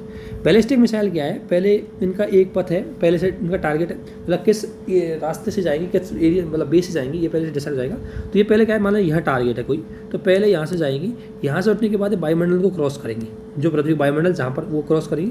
क्रॉस करने के बाद ये धीरे धीरे ऐसे जाएंगी, फिर इसके टारगेट को नीचे आकर करेंगी। तो यानी कि और जबकि जो मतलब ये इस तरीके से जाएंगी, जबकि जो क्रूज मिसाइल है यह टारगेट है, ये मतलब वो कुछ ज़्यादा ऊंचाई पर नहीं, मतलब कम ही ऊंचाई पर जाएंगे, मतलब 1 किलोमीटर से लेकर के 20 किलोमीटर की ऊंचाई तक। और मैं जैसे कोई बाधा आएगी जैसे टक्कर ऐसे जाएगी ऐसे, मतलब इनमें क्या सेंसर वेंसर लगे होते हैं, तो ये कोई बाधा आती है तो उससे मतलब हट के ऐसे जाती है। तो इसलिए इनका कोई पथ निर्धारण नहीं होता, और पथ निर्धारण नहीं होता तो इनको डिटेक्ट करना भी आसान नहीं होता। तो बैलिस्टिक मिसाइल और क्रूज मिसाइल के अंतर्गत हम देखें तो बैलिस्टिक मिसाइल में ये मिसाइल जिनका पहले से ही जो पथ है, मतलब जो वे है जिन पर होकर जाएगी वो डिसाइड होता है। दूसरी बात, इन क्रूज मिसाइल है, इनका पहले से पथ है, कोई निर्धारित नहीं होता। बैलिस्टिक मिसाइल परीक्षण के बाद पृथ्वी के वायुमंडल से निकलती है, उसके बाद जाती है, उसके बाद वापस टारगेट के नज़दीक पृथ्वी के वायुमंडल में पड़ने आती है गुरुत्वाकर्षण के अंतर्गत, और टारगेट को नष्ट कर देती है। जबकि क्रूज मिसाइल है ये 1 से 30 किलोमीटर तक के बीच में बनी रहती है, यानी पृथ्वी के समांतर गति की जाती है, और कोई पहाड़ पठार या कुछ आता है तो उससे बचते हुए आगे चल जाती है, क्योंकि इसमें सेंसर लगे हुए रहते हैं और जाकर के अपने टारगेटर्स को नष्ट कर देते हैं। बैलिस्टिक मिसाइल रडार की पकड़ में आ जाती है, क्यों आती है, क्योंकि इनका जो रास्ता है, जो इनका वे है वो पहले से ही फिक्स होता है, तो रडार उसको डिटेक्ट कर ले रहा है। जबकि क्रूज मिसाइलों को पकड़ना उसके लिए बहुत आसानी है, क्यों, क्योंकि एक तो इसकी स्पीड बहुत ज़्यादा बहुत तेज़ रहती है, और दूसरी नीचे धरातल में मतलब बहुत ही नज़दीक पृथ्वी के नज़दीक ये क्या करती है, उड़ान भरती हुई जाती है। बैलिस्टिक मिसाइलों की रेंज, लेकिन ध्यान रखना, बैलिस्टिक मिसाइलों की जो रेंज होती है वो बहुत लंबी होती है, जबकि क्रूज मिसाइलों की रेंज जो कम होती है। बैलिस्टिक मिसाइलों की रेंज ज़्यादा होने की वजह से स्ट्रेटेजिक इंपॉर्टेंट है, क्योंकि हम अपने देश में बैठ करके दूसरे देश के अंदर जाकर के नष्ट करने में सक्षम होते हैं। क्रूज मिसाइल है रणनीतिक मिसाइल है, यानी कि ये बहुत फास्टली डिलीवर किया जा सकता है, सुरक्षा की दृष्टि से भी बहुत इंपॉर्टेंट है। तो इसकी श्रेणी में कौन सा आते हैं, अग्नि श्रेणी की समस्त मिसाइलें बैलिस्टिक मिसाइल होंगी, पृथ्वी श्रेणी की समस्त मिसाइलें बैलिस्टिक मिसाइल होंगी, और K4 श्रेणी की समस्त मिसाइलें बैलिस्टिक होंगी, K50 और सागरिका। ध्यान रखना ये सभी बैलिस्टिक मिसाइल होंगी, और बैलिस्टिक मिसाइलें हैं वो दूरी, बहुत लंबी दूरी के आधार पर उनकी क्षमता को दूरी के आधार पर मापते हैं। जबकि क्रूज मिसाइल है ये ब्रह्मोस और नर्व है, ये मिसाइल होती है, इनकी जो क्षमता मापी जाती है इनकी स्पीड के आधार पर मापी जाती है, ठीक है ना।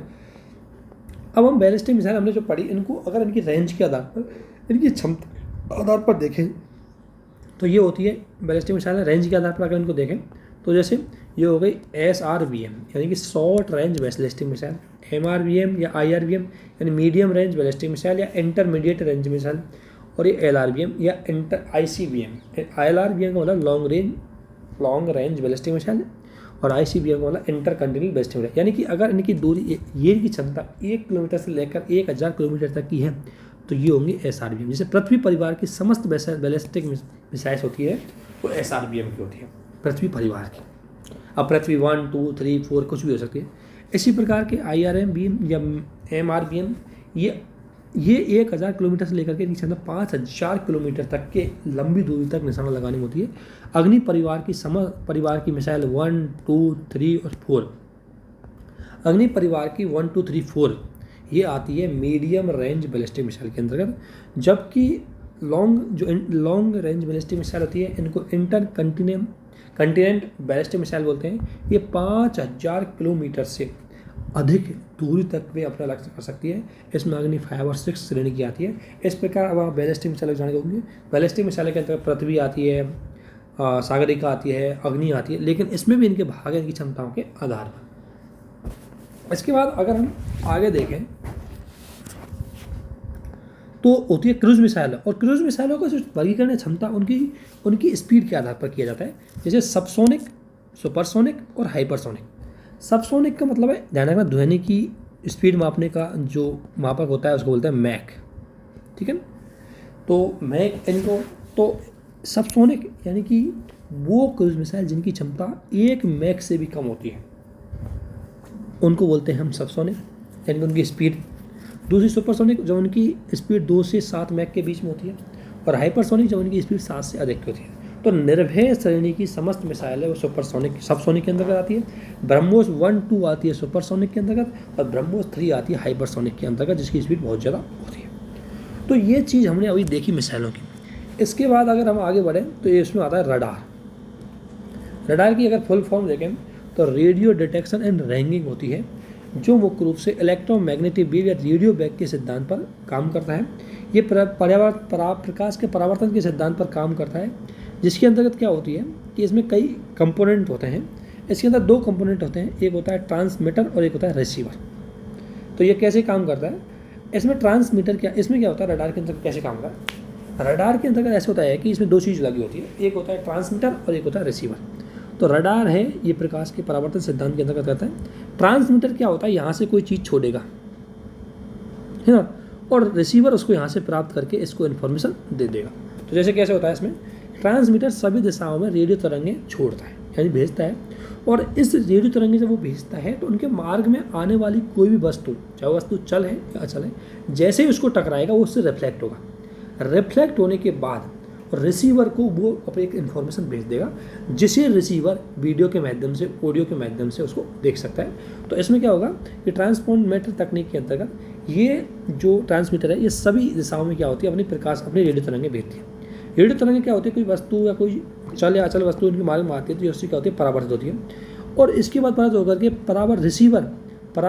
रिसीवर के पास जाती है, और रिसीवर क्या होता है, परावर्तित हुई तरंगों को विद्युत ऊर्जा से बदल करके यांत्रिक ऊर्जा में बदल देता है, जिससे वो स्क्रीन के माध्यम से दिखाई दे देती है, और हमें उस वस्तु की जानकारी आसानी से मिल जाती है वीडियो के माध्यम से, ऑडियो के माध्यम से, और पता लग जाता है कि वस्तु का क्या है, कितना आकार है, कहाँ पर है, उसकी स्पीड क्या है, सब चीज़। तो ये ट्रांसमीटर तकनीक पर काम करेगा। इसमें 2 चीज़ होती है, एक होता है ट्रांसमीटर और एक होता है रिसीवर, ठीक है।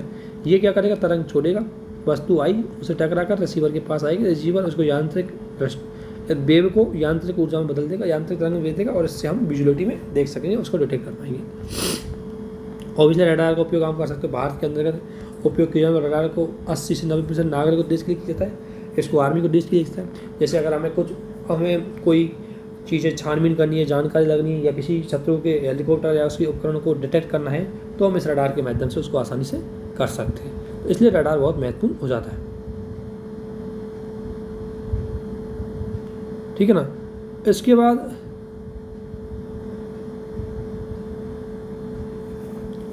रक्षा के क्षेत्र में अगर बात करें तो रक्षा के माध्यम से ऑब्वियसली रक्षा क्षेत्र में रडार का बहुत ज़्यादा यूज होता है, आप देख सकते हो। रक्षा के माध्यम से बाहरी और आंतरिक सुरक्षा दोनों को सशक्त बनाने के लिए इसका यूज किया जा सकता है। सीमाओं पर निगरानी करने के लिए, बाहरी मतलब पूरी मॉनिटरिंग करने के लिए रडार का प्रयोग तो कर ही सकते हैं, क्योंकि जाएगा पता लगा जाएगा कौन आ रहा है, कौन जा रहा है। दूर दराज के क्षेत्रों में आतंकियों के पता लगाने के लिए हम क्या कर सकते हैं, रडार का प्रयोग कर सकते हैं। तो रडार का प्रयोग हम इस चीज़ में कर सकते हैं, जैसे मिसाइलों में रडार को आगे को डायरेक्शन देने में, पता लगाने में, समुद्री बर्फीले पहाड़ों को टकराने के लिए, देश के अंतर्गत उग्रवादी नक्सलवादी गतिविधियों को पता लगाने के लिए हम रडार का यूज कर सकते हैं। स्पेस एरिया में रडार का उपयोग हम उपग्रह प्रणाली किस कक्षा में लगाएं, उसके स्थान को, उसकी जगह को पता लगाने के लिए, नागरिक उद्देश्य के लिए, पुलिस है, चोरों को पकड़ने के लिए रडार का उपयोग कर सकते हैं। और भारत द्वारा विकसित किए गए रडार हैं, ये नाम है रडारों के, ध्यान रखना एक बार कोई पूछे, रानी, रश्मि, रिमा, रावती, साप्ती क्या है, ये सब रडार नाम है। एक बार थोड़ा सा ध्यान रखना, Rajendra, Indira, Doppler, 3D, WRVPR, ये रडार है। और विदेशों से प्राप्त किए गए रडारों में एक सबसे महत्वपूर्ण रडार आता है जिसका नाम है फाल्कन रडार। ये फाल्कन रडार है, हमने इजराइल से लिया है, ध्यान रखना। फाल्कन रडार कहाँ से लिया, इजराइल से लिया, और इसकी रेंज 5000 तक के डिटेक्ट करता है वस्तुओं को, और इस सभी दिशाओं में अपनी नज़र बनाए रखता है। इसका उपयोग रूस द्वारा जो हमें एक प्लान दिया गया था उसके साथ हमने जोड़ा, ताकि हम दुश्मन को आराम से डिटेक्ट करते हैं। जो फाल्कन रडार, इसका ध्यान रखना, ये फाल्कन रडार हमें इजराइल से लिया है। इसके अलावा एक है इंटीग्रेटेड इलेक्ट्रॉनिक बारकोड सिस्टम। ये बहुत अजीब एक अलग प्रणाली है, इसको देखो बहुत मस्त है। इसमें क्या होता है कि ये प्रणाली हमारे विद्युत उपकरणों की क्षमता, कार्यकारी क्षमता को दुश्मन की कार्यकारी क्षमता से श्रेष्ठ बनाती है। कैसे? कि दुश्मन के वायुयान जलयान युद्धपोत पड़ने टैंक के लिए मिलने वाले सिग्नल को हैक करके हमें उसकी मुख्य सूचना का प्रदान की जाती है। ये रेडियो अथवा उपकरण को मिलने वाले रेडियो सिग्नल का पता लगा करके उसके विषय में जानकारी देता है, दुश्मन की अवस्थिति को रडार को देता है। इसमें क्या होता है, देखो इसके माध्यम से क्या करते हैं हम कि हमारा कोई भी तथाकथित दुश्मन है, उसके वायुयान जलयान अगर उससे आ रहा है वो, तो उसके जो भी उसको भी तो रडार उसके भी रडार को विभिन्न प्रकार की इन्फॉर्मेशन मिलती है। तो उन सिग्नलों को हम जो सिग्नल होते हैं उस सिग्नल को सारी सूचनाएं उसको हैक करके हमारे पास लेते हैं और फिर रेडियो सिग्नल का पता करें उसके विषय में समस्त जानकारी हम पता लगा लेते हैं कि वो है कहाँ पर। इसके अलावा अगर बात करें हम जैसे संयुक्ता टेम्पेस्ट सिंगम, ये आपको बताइए ये प्रयोग किया गया आर्मी के लिए। आल कार्ड आर संयुक्ता all these there is a 3 part of संयुक्ता। संयुक्ता है ये सभी यार ये संयुक्ता के नाम से जाते थे, 3 पार्ट है इसके, ये रडार है ध्यान रखना। इसके अलावा होता है एक सोनार। सोनार में हम पहले पढ़ेंगे, स्टील सोनार है वो स्टील तकनीक पर काम करता है। इसमें क्या होगा, स्टील तकनीक वह तकनीक है जिसके द्वारा रक्षा उपकरण जैसे मिसाइल, लड़ाकू विमान, जहाज, हेलीकॉप्टर आदि को दुश्मनों की नज़र से बचाया जाए। देखो रडार तो क्या करेगा, तुम्हें दुश्मन का कोई जहाज, चीज़ है, वस्तु है, जा रही है, आदमी है, उसका कुछ भी है, उसके बारे में हमें क्या देगा, सूचना देगा। लेकिन रडार भी ध्यान रखना तरंगों के माध्यम से सूचना देता है। तो अगर मान लें दुश्मन का भी रडार होगा, अगर मान लें दुश्मन का रडार भी हमें डिटेक्ट करना की सोचेगा, तो हम क्या करेंगे, स्टील तकनीक के माध्यम से उसकी जो तरंग है वो तरंगों को डाइवर्ट कर देंगे, जो रिसीवर के पास नहीं पहुंचने देंगे, या उनको ऑब्जर्व कर लेंगे ताकि वो टकरा करके जाए नहीं। जब आप उसको ऑब्जर्व कर लोगे तो टकरा करके रिसीवर के पास जाएगी नहीं, तो रडार कैसे काम करेगा। तो उसको बचने की जो तकनीक होती है उसको बोलते हैं स्टील तकनीक। इसमें जिसके कारण युद्धक सामग्रियों की उपयोगिता को सटीकता और उसके लक्ष्य कई क्षमता बढ़ाती है, क्योंकि दुश्मन की सीमा के काफी भीतर घुस करके भी हम दुश्मन को पता नहीं लगने देंगे कि वो कहाँ पर है। स्टील तकनीक की कार्यविधि क्या होती है, ये क्या होती है, परावर्तित विकास की दिशा को दूसरी ओर मोड़ करके। मैंने क्या बोला कि रडार क्या करेगा, रडार में ट्रांसमीटर होता है और एक रिसीवर होता है। ये तरंग छोड़ता है, वो तरंग जाती है, वस्तु आती है, उसे टकरा करके इसको सूचना दे देता है। लेकिन इसमें क्या होगा, स्टील में जब ये वस्तु को सूचना देगा, या तो इसको वस्तु के पास पहुंचने नहीं देगा इस तरंग को, या पहुंच के जिसको ऑब्जर्व कर लेगा। इस तरीके से उस वस्तु के क्या है, इस तरीके से हम उसका मैन्युफैक्चर कर देंगे कि वो जो चुंबकीय उपकरण हैं उनको अवशोषित कर ले, वहाँ पर जाने नहीं दें, और जाएंगे नहीं तो कैसे उसको सूचना देंगे उसके लिए।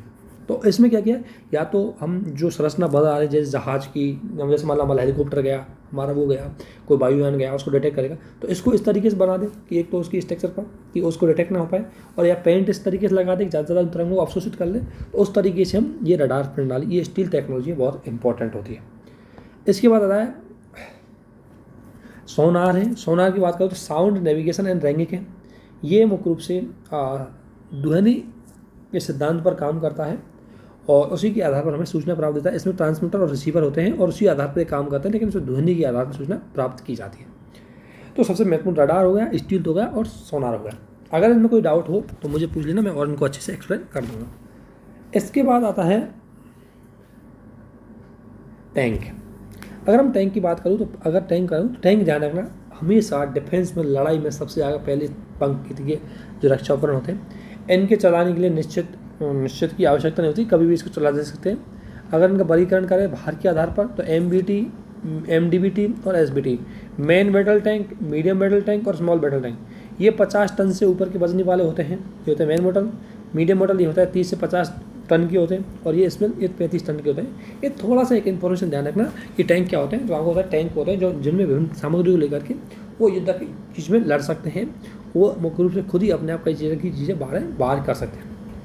इसके बाद एरोनॉटिक की बात करें, जो वायु में उड़ने वाले होते हैं, उसमें कम्बैटिंग एयर क्राफ्ट हो सकते हैं, हेलीकॉप्टर हो सकते हैं, या कई बार ट्रांसपोर्टेशन वाले भी व्हीकल हो सकते हैं, जो सेना को कुछ पहुंचाना हो या सेना को ले जाना हो या उसको कुछ सुविधाएं पहुंचानी हो, तो उसके लिए। इस एरोनॉटिक में अंतर्गत ये जो कम्बैटिक CAC होते हैं, कम्बैटिक एयरक्राफ्ट क्या होते हैं, ये दक्षिण से हमारी रक्षा करते हैं, उसको लड़ाकू होते हैं एक तरह से। ये हेलीकॉप्टर लड़ाकू हो सकते हैं और ये व्हीकल के रूप में यूज हो सकते हैं। तो कम्बैटिक एयरक्राफ्ट की अगर मैं बात करूँ तो ये 2 प्रकार के होते हैं। ये होता है LCA और UAV। LCA मतलब है लाइट कम्बैटिक एयरक्राफ्ट, यानी कि इनका वजन हल्का होता है, और UAV का मतलब अननेचुरल एयर व्हीकल। इसमें भी 2 प्रकार के होते हैं, एक होता है हेल और एक होता है मेल। हेल का मतलब जो हाई एल्टीट्यूड, अधिक ऊंचे तक जा सकते हैं। मेल का योग जो मीडियम एल्टीट्यूड या कम ऊंचे तक जा सकते हैं, उनको बोलेंगे हम मेल। तो अगर मैं बात करूँ तेजस की, तो देखो ये एयरक्राफ्ट होते हैं, एयरनॉटिक चीज़ की बात करें तो ये तेजस है वो लाइट कम्बैटिक एयरक्राफ्ट है, ध्यान रखना। ये भारत द्वारा पहला स्वदेशी रूप से जो डेवलप किया गया सुपरसोनिक लड़ाकू विमान है। हाइपरसोनिक, सुपरसोनिक मतलब इसकी स्पीड के आधार पर लड़ाकू विमान है। और इसे भारतीय सेना में मिग 20 की जगह रिप्लेस किया गया। आपको पता है मिग 20 हमने रूस से लिया गया था, तो वो ज़्यादा अब समय के साथ ज़्यादा सुरक्षित नहीं था, उसमें गिरने के डर ज़्यादा थे, वो एक्सीडेंट होने के चांस ज़्यादा थे इसलिए। तो 2016 में किसको हमने तेजस को अपना लिया। तेजस के निर्माण की बात करें, इसमें क्लोरोफ्लोरोकार्बन का यूज किया गया है। इसका जो उसके कुल वजन का 45% है वो क्लोरोफ्लोरोकार्बन है। तेजस विमान का निर्माण है वो HAL के द्वारा यानी कि हिंदुस्तान एरोनॉटिक लिमिटेड के द्वारा किया गया है। वर्तमान में भारत में तेजस के समांतर विभिन्न विमान के रूप में अभी तक तेजस चलाया हमने। तेजस के समांतर हमने और भी चलाया, जैसे फ्रांस से लिया मिरास हमने कहाँ से लिया, फ्रांस से। कोई कहाँ से लिया हमने, रूस से। ये भी अपना काम कर रहे हैं। लेकिन ये जो बहुत स्पीड वाला है, ये सभी मौसमों में काम करने वाला है। और इसमें उज्बेकिस्तान से प्राप्त 478 नाम की हाई स्टैंडर्ड तकनीक इसमें यूज की गई है। और ये इतनी भी और है, ये ईंधन हवा में ईंधन भी भर सकता है। इसलिए तेजस मिसाइल को हमला करने से वर्तमान में कार्य रूप में दुनिया को श्रेष्ठतम लड़ाकू विमानों में से एक रखा है। ध्यान रखना, इसकी विशेषता ध्यान रखना। पहला तो भारत का स्वदेशी है, ठीक है। दूसरा, ईंधन भर सकता है हवा में। तीसरा, सभी मौसमों में चल सकता है। और हाई डिजिटलाइज है, जिसको भारत के द्वारा। इसके बाद अगर हम मिग 21 की बात करें तो ये भारत का सुपरसोनिक लड़ाकू विमान है, जो रूस से लिया था हमने। 2015 में इसको हटा दिया गया है क्योंकि ये अब ज़्यादा एक्सीडेंट होने लग गया और इसमें तकनीक थोड़ी पुरानी हो गई। मिग 29 ये 1985 में रूस में लिया गया था। इसमें भी कई प्रारूप मिग 29 KAM और मिग 35। ये लड़ाकू विमानों को लूटने में काम कर सकता है, परिवहन यान के रूप में भी हम सुविधाएं दे सकता है ये, तो उसके लिए महत्वपूर्ण है। इसके बाद अगर हम बात करें मिराज सुखोई 30, ये रूस से प्राप्त हुआ, भारत का लड़ाकू विमान है। ये वायुसेना की सबसे महत्वपूर्ण, भारत के लिए सबसे इंपॉर्टेंट है।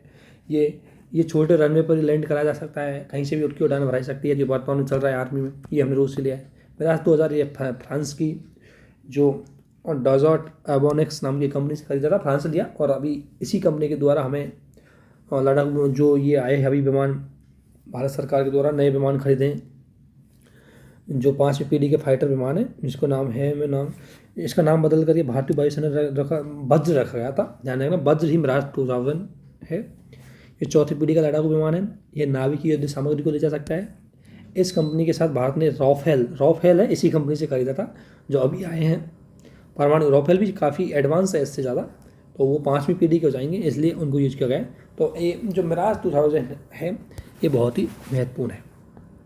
इसके अलावा ज़मीन पर हमला करने वाले में जैगुआर आता है। ये ज़मीन पर हमला करने में बहुत ज़्यादा फाइटर हैं। इसका इंग्लैंड और फ्रांस के द्वारा विकसित किया गया है, जहाँ से हमने खरीदा है।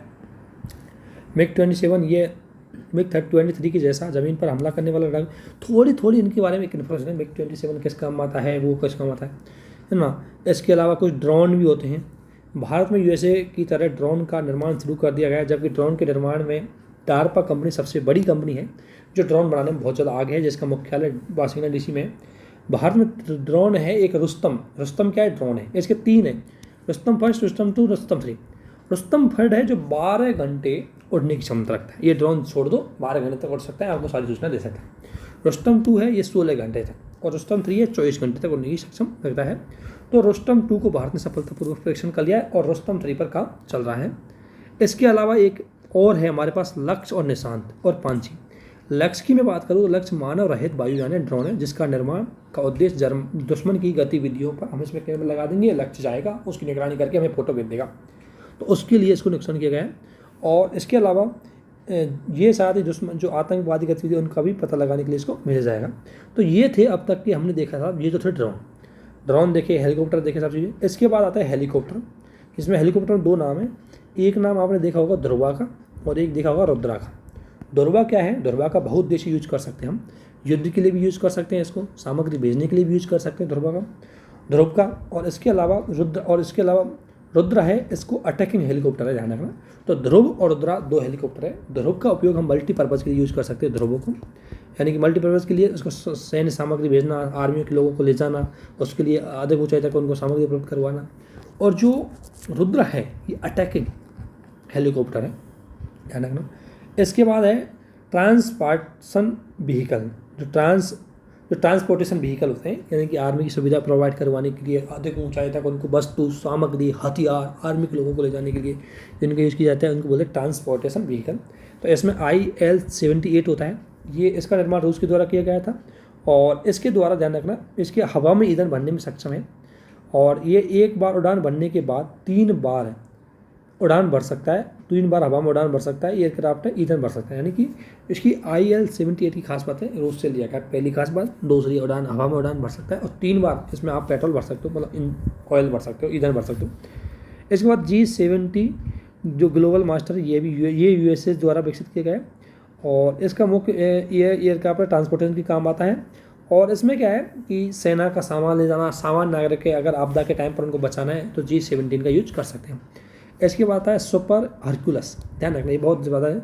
सुपर हरक्यूलस है, ये अमेरिका की कंपनी द्वारा विकसित किया गया, सभी मौसमों में सामान ले जा सकता है, ये बहुत ऊंचाई तक ये सामान ले जा सकता है, इसलिए बहुत ज़्यादा इंपॉर्टेंट है। ये तो थे हमारे एयरक्राफ्ट जो आर्मी एयर के देख लिए, अभी उससे पहले हमने आर्मी के देख लिए, अब नेवी के हैं। तो नेवी की अगर बात करें हम तो इतना ज़्यादा इसमें कुछ है नहीं नेवी वालों में, है ना। इसके बाद है ना, तो नेवी के अगर देखें हम तो नेवी की कोई ज़्यादा चीज़ तो है नहीं नेवी के। इसमें INS अरिहंत है, ये INS इंडियन नेशन जो सबमरीन है उसको नाम दिया गया INS। ये भारत का पहला पूर्णतः स्वदेशी रूप से निर्मित किया गया है, विकसित नागरिक क्षमता से युक्त पनडुब्बी है और इसका निर्माण रूस के जो अकुला क्लास नाम फर्स्ट है उसके किया था। ध्यान रखना भारत अब तक जो पनडुब्बी खरीदता था वो किराए पे लेता था, है ना, लेकिन अभी भारत के द्वारा कुछ पनडुब्बी उनको भारत के द्वारा अभी विकसित किया गया है ना। एक होता है INS चक्रा और ये INS अरिहंत है। इनको INS चक्रा INS अरिहंत है। इसमें थोड़ी सी चीज़ देखूँ कि इसमें सबसे महत्वपूर्ण है, एक तो 83 मेगावाट का एक इसमें पर PHWR नाम का इसमें रिएक्टर लगाया है जो भारी जल परमाणु ऊर्जा को भट्टी के रूप में स्थापित किया गया है। और इसका महत्वपूर्ण है कि K4 मिसाइलों को यहाँ से आप डाल सकते हो, यहाँ पर हेलीकॉप्टर ला सकते हो, परमाणु पनडुब्बी ला सकते हो, ये बहुत ही ज़्यादा महत्वपूर्ण होता है। परमाणु जो हथियार उनको भी इसमें ले जा करके यूज कर सकते हो, ये है। इसके अलावा INS विक्रांता, ये 3 हम करंट में देख लेंगे इनको, तो ये ज़्यादा अभी तुम इनको रहने दो, इनको ज़्यादा ये इंपॉर्टेंट नहीं है।